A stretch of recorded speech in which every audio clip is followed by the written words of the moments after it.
Posted by u/C++ 2017.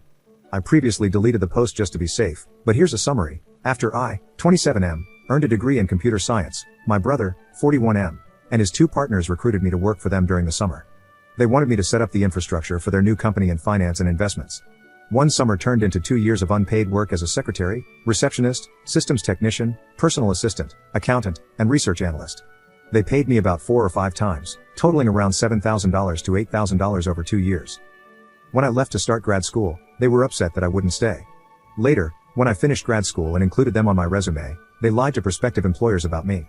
They denied that I had worked for them and claimed I was trying to use my brother's name to get ahead. They even accused me of visiting their office and sexually harassing female employees who didn't even exist. When I called them to confront them about it, they, including my brother, just laughed and said I was getting what I deserved. It was kind of like, that's what you get when you screw with us. My counselor, along with some other people from school, including my headhunter, helped me get a job. However, I had to sue my brother and his partners for slander and other issues.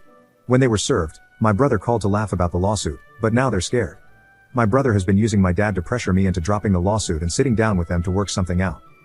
My dad dismissed the situation as just a little big brother bullying little brother nonsense and demanded that I drop the lawsuit.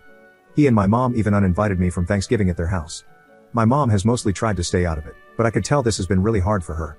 There's very little to update legally regarding the lawsuit, but I had a laptop containing lists of clients that my brother and his partners stole from their previous employers before starting their company.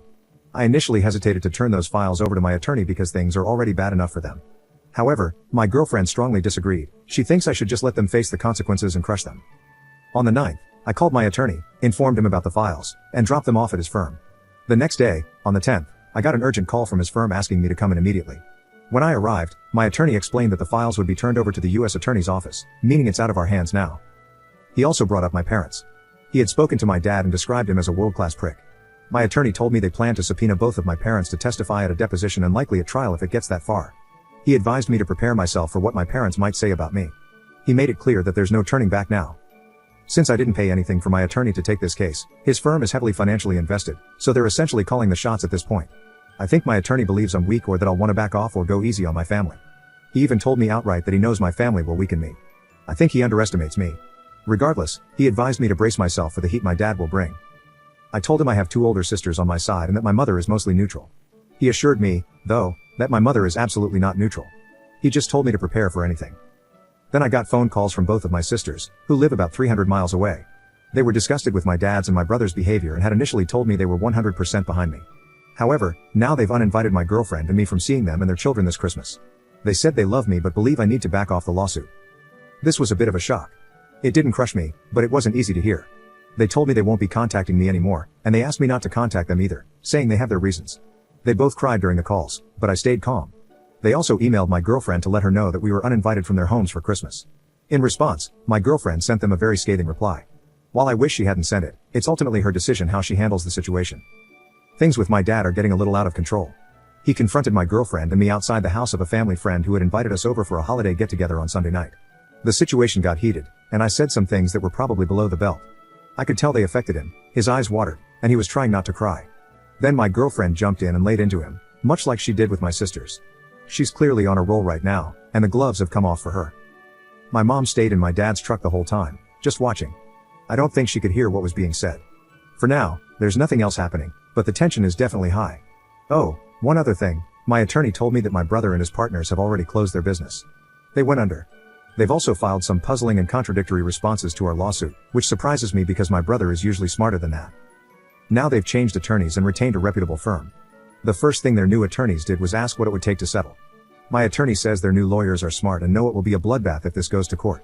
I guess I'll just have to wait and see how it plays out. Some of you have commented from experience that the blowback from legal battles like this can tear families apart for decades. I can already see how that happens, and it probably will. Edit. Some of you have asked why my sisters changed their minds. I now know that my dad helped both of them buy their houses, and they still owe him a lot of money for that. My best guess is that he used that, and possibly other things, to coerce them into taking his side. Update 4.5 months later. Okay, let me begin by saying that I am not the original poster. I am his girlfriend. We live together, and I read the update post. My boyfriend is moving on and wasn't going to post a final update, so I asked if I could, and he said yes. Things are wrapped up. They signed a settlement agreement, and now it's up to the judge to approve it. The judge won't do that for another 2 weeks, but apparently, it's a formality. It's a sure thing he'll approve it, or so the attorneys say. As for the settlement, I can't really disclose much, but I can say that it's close to what my boyfriend was suing for in terms of the monetary figure. They had transferred their houses to their wives' names, which are in the process of being sold to pay off the settlement. The settlement included a written apology and complete admission of guilt from all three of the defendants. They also have to write apology letters and retractions to all the employers that refused to hire my boyfriend based on their slander against him. I think there were 4 companies in total. All 3 of them had their licenses revoked and will never work as financial advisors again in any state, apparently. They will also face a criminal investigation due to some forged signatures on some of the deals they made, which will likely lead to convictions but probably no jail time, according to the experts. Financially, they are beyond ruined, which is what I thought they deserved the whole time. I know my boyfriend regrets this whole thing, and I understand that. It's still his family, and they were close at some point. I think he's better off without them anyway, but that's easy for me to say. His parents are totally a lost cause. I don't think there will be a reconciliation in this lifetime after what's happened. I thought my boyfriend would be open to one when the dust settled, but now I don't. During the mediation hearings, his mom and dad both testified. They both lied, but I knew his crooked dad would. I was shocked that the mother lied about there having been a verbal agreement that my boyfriend would work for his brother's company in exchange for room and board at the parents' house, and that the dad had also been paying him in cash for working. She claimed she witnessed my boyfriend refusing payment from his brother many times. She lied about a lot of other very hurtful things right there while my boyfriend sat and watched her. She never looked at him, not once. His dad never looked at him either, but at least he sat there the whole time after he testified to support his older son and his friends. His mother left the room crying after she testified. I was not shocked that she testified because the attorney had said she might, but I was extremely shocked by the horrible things she said about my boyfriend. She will someday regret doing that to her son. Such an awful, revolting, and repulsive thing she did. What she did to her youngest son is inexcusable. I was beyond utterly disgusted that she did that. She really has no clue how much damage she caused to her youngest son. I doubt he'll ever get over it, and I doubt he will ever want to see her again. Not to rant about the mother, but she lied and said disgusting things about her youngest son, and he's the only good son she has. He's the only one who doesn't owe his dad anything. He's the only one with compassion and high morals, the only one who constantly worried about her and kept in touch with her. She messed up in the most disgusting way. How could she do that? He was there for her more than her other 3 kids put together. All for a lawsuit that she had to know they were going to lose. Her testimony did nothing to help their case, nothing. She testified for absolutely no reason.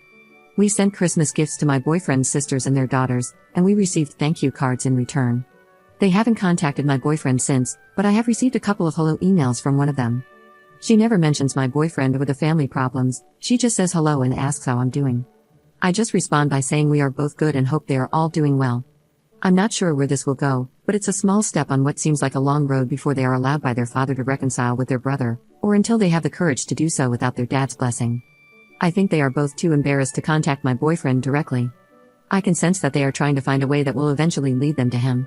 I think they just need to contact him, but that's not my decision. I keep looking at this from my perspective. My family is really close, so it's hard to watch what's going on with his family. I just think, what the hell? Why do you do this to each other? But that's just how it is. Just to be clear, I knew very early on that my boyfriend's parents were toxic. I initially just wanted him to cut all ties with them. The way they sided with the older brother, knowing how he tried to destroy his own little brother's career, told me a lot. I wished back then that my boyfriend would just disown them, but I knew that was unrealistic at the time. I knew I was emotional, and I backed off when I saw how stressed my boyfriend was. But things escalated, and now I think my boyfriend's mom has dealt a death blow to any chance of reconciliation. I'm not just saying that because I'm against it. I'm not for it, and I'm disgusted with her. But I can see the damage she did up close. I'm afraid he may never forgive her. She just went overboard in such a horrible way. I have been talking to my dad about this the whole time, and everything has turned out exactly the way he said it would. Everybody, all parties, are destroyed. It's like a bomb went off, and everybody got hit.